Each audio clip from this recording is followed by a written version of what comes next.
DXDC Radyoman Report. Opisyal na nagrepresenta ang 30 ka mga kandidata nga maoy mudala silang nagkandaiyang barangay sa Davao City alang sa Mutya ng Dabaw 2024.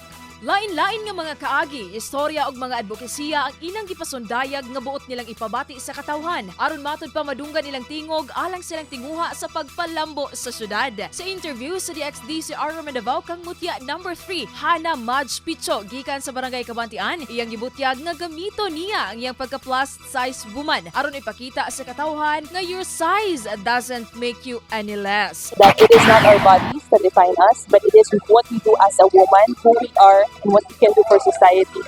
It is what should be labeled us as women, as Mutya as well. O gipadungog sab ni Mutya No. 22, Krissane Kayelle Melchor gikan sa barangay 28C ang iyang tingog sa paghatag og katungod sa kabatan-onang persons with disability kon PWD og vulnerable sa dakbayan pinaagi sa usa ka awit. So, I titled the song Fly because here in Davao is known as the floating eagle.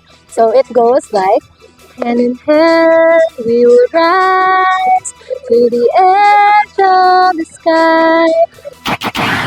Samtang nanawagan si Davao City Tourism Operations Office, Officer in Charge Jennifer Romero sa katawhan, nga dili palagpason ang mga aktibidad. Yes, I would like to invite everyone to join our activities for Mutya ng Davao.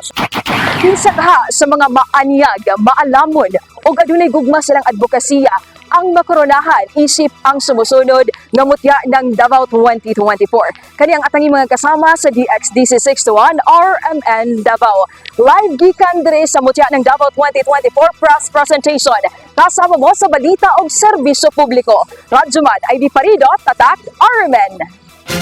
RMN News, Diretso Balitang Metro Davao.